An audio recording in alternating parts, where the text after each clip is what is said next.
പേരെന്താ? ബൃന്ദ. 1110 ഓ. ഹായ്, നമ്മൾ ഇന്നൊരു യാത്ര പോവുകയാണ്. ബാംഗ്ലൂർക്കാണ് പോകുന്നത്. ഒരുപാട് നാളുകൾക്ക് ശേഷം ഞങ്ങൾ എല്ലാവരും കൂടി ഉള്ളൊരു യാത്രയാണ്. ഇപ്പോൾ നമ്മൾ എത്തി നിൽക്കുന്നത് കോയമ്പത്തൂരാണ്. അതിരാവിലെ നമ്മളൊരു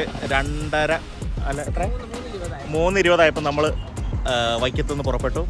നമ്മളൊരു 1:30 ആയപ്പോഴത്തേക്ക് എഴുന്നേറ്റ് കുളിയൊക്കെ കഴിഞ്ഞു ഒരു ചായ കുടിച്ചിട്ട് പതുക്കെ ഇറങ്ങിയതാണ്.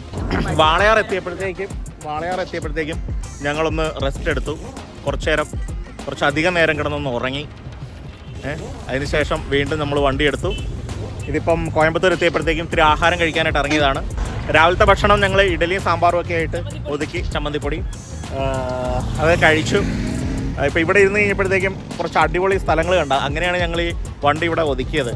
ആ സ്ഥലം കാണിച്ചു തരാം. പഴനിയെ അനുസ്മരിപ്പിക്കുന്ന ഒരു മലയും അതിൻ്റെ മുകളിലൊരു ക്ഷേത്രവുമാണ് കാണുന്നത്. ഇത് കണ്ടുകൊണ്ടാണ് ഞങ്ങളിവിടെ ഇത് നിർത്തിയത്. അവിടം വരെ പോയി ഒന്ന് കയറണമെന്ന് ആഗ്രഹമുണ്ട്. പക്ഷേ നല്ല ദൂരമാണ് ആ മുകൾ വരെ എത്തിച്ചേരുക എന്നുള്ളത്. അല്ലേ, രസമുള്ള അരളിപ്പൂക്കളാണ്.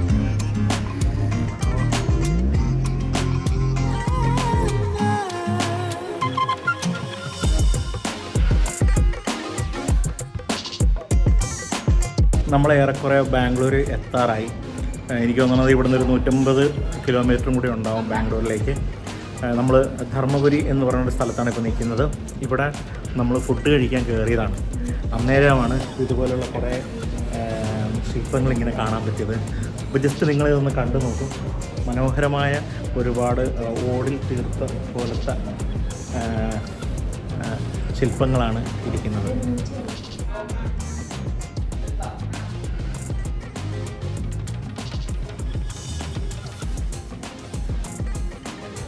പച്ച കളറ്, പിങ്ക് കളറ്, വൈറ്റ്, ഇതൊക്കെ എന്തുകൊണ്ടായിരിക്കും ഇത് ഉണ്ടാക്കിയേക്കണം? പ്ലാസ്റ്റിക്കാണോ? പ്ലാസ്റ്റിക് അല്ല, ഇതൊക്കെ ഓലയെന്നാണ്, പായ കൊണ്ടുണ്ടാക്കിയേക്കണ ബാഗുകളാണ്. ഇതാ കണ്ടില്ലേ, നല്ല രസമുണ്ട് ഇതൊക്കെ കാണാനായിട്ട്. ഇതാ പിന്നെ ഇവിടെ ഒരു കൊട്ട, ചെറിയ കൊട്ടയാണ്. കൊട്ട ഒന്ന് തുറന്ന് നോക്കിയാൽ ഇതാ ഇതിനകത്ത് നമുക്ക് എന്തെങ്കിലുമൊക്കെ ഇട്ട് വയ്ക്കാൻ പറ്റുന്ന തരത്തിലുള്ള കൊട്ടകളാണിത്. വേറൊരു കൊട്ട 1110 ഓ, വില ഇത്തിരി കൂടുതലാണ്. ഇതിനെത്ര? ഇതിന് 160 രൂപ. പിന്നെ ഈ തടിയിൽ തീർത്ത ഒരുപാട് ഐറ്റംസ് വേറെയുണ്ട്.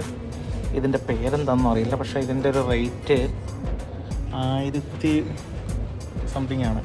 മനോഹരമായ തടിയിൽ കുത്തിയ ശില്പങ്ങളാണ് ഈ കാണുന്നത്. നമ്മൾ ഈ അമ്പലത്തിൻ്റെ മുന്നിലൊക്കെ ചെല്ലുമ്പോൾ വ്യാളിയുടെ രൂപങ്ങളുണ്ടല്ലോ, അത് കൊത്തിയെടുത്ത ടൈപ്പിലുള്ള ശില്പങ്ങൾ. പിന്നെ 5000 രൂപ വിലയുള്ള വേറൊരു സാധനം കാണിച്ചു തരാം. ഇതാണ് കേട്ടോ, 5000 രൂപയാണ് ഇതിൻ്റെ വില. മുന്തിരിവള്ളി കൊത്തി നിൽക്കുന്ന ഒരു മയിലിനെയാണ് ഇവിടെ കാണിച്ചിരിക്കുന്നത്. നല്ല രസമുണ്ട്. ഇത്തിരി ദൂരത്ത് വെച്ചേ, ഒരുപാട് രസമുള്ള ഒരുപാട് സാധനങ്ങൾ ഇവിടെ ഉണ്ട് കേട്ടോ. ബാഗുകളാണ് കൂടുതലും. ഒരുപാട് ശില്പങ്ങൾ വേറെയുണ്ട്. നിങ്ങൾ ബാംഗ്ലൂർ പോകുമ്പോൾ ഈ ധർമ്മപുരി എന്ന് പറയുന്ന സ്ഥലത്താണ് ഇതുള്ളത്. ഒരു പെട്രോൾ പമ്പിൻ്റെ തൊട്ടടുത്ത് തന്നെയാണ് ഈ ശില്പങ്ങളുള്ള ഈ ഒരു ഷോപ്പുള്ളത്. ഇവിടെ മനോഹരമായ ഒരു വെങ്കടേശൻ്റെ രൂപമാണ് ഈ കാണുന്നത്. ഇവിടെ ഹനുമാനുമുണ്ട്.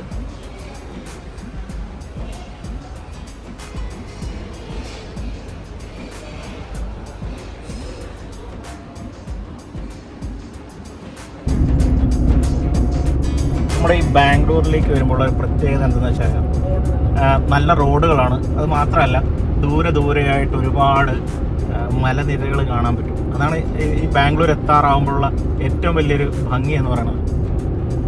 പിന്നെ ഇപ്പം നല്ല വെയിലാണ്. നമ്മൾ ഇതിനകത്ത് ഇരിക്കുമ്പോൾ തന്നെ ചൂട് ശരിക്കും ഇടയ്ക്ക് നമ്മുടെ മുഖത്തോട്ട് അടിക്കുന്ന പോലെ തന്നെ തോന്നുന്നുണ്ട്. അങ്ങനെ നമ്മൾ ബാംഗ്ലൂരിലേക്ക് എത്താനായിട്ട് ഇനി ഏറെക്കുറെ ഒരു 10-40 കിലോമീറ്ററുണ്ട്. ഇടത്ത് നിന്നും വലത്ത് നിന്നും നമുക്ക് തന്നെ അറിയാൻ പറ്റില്ല ഏത് ഭാഗത്തു നിന്നാണ് വണ്ടി കയറി വരണേന്ന്. എല്ലാവരും പാഞ്ഞുകൊണ്ടിരിക്കുക. നമ്മളവിടെ സ്ലിപ്പ് ബോർഡിൽ എത്തിക്കൊണ്ടിരിക്കുകയാണ്. നമ്മളിത് നേരെ ഈ പാലഞ്ചിൽ നിന്ന് ഇറങ്ങുന്ന സ്ലിപ്പ് ബോർഡാണ്. അത് കഴിഞ്ഞാൽ ഉടനെ തന്നെ മടിവാള. സ്ലിപ്പ് ബോർഡിൽ നിന്ന് നമ്മൾ ലെഫ്റ്റ് എടുത്താണ് നമ്മൾ പോകുന്നത്. അങ്ങനെ നമ്മൾ എത്തിയിരിക്കുന്നു. ഇതാണ് നമ്മുടെ കുഞ്ഞ്.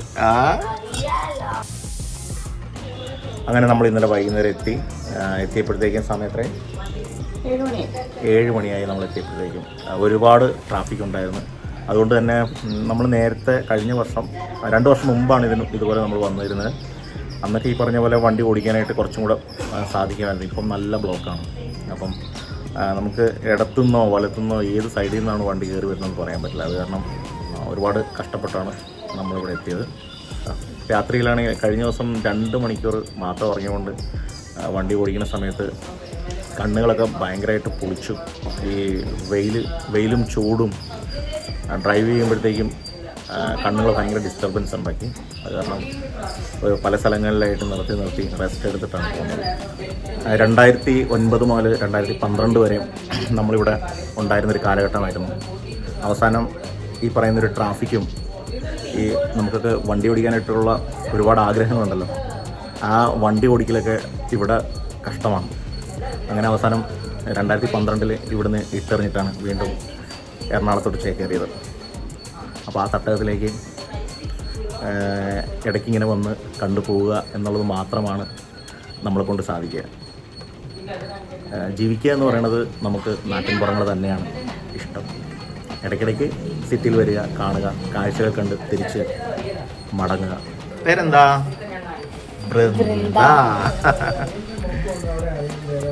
അപ്പം ഞങ്ങൾ രാവിലെ എല്ലാവരും കൂടെ ഒന്ന് കറങ്ങാനായിട്ട് പോവുകയാണ്. Come on. Bye, Amma. Bye. Ah. Bye.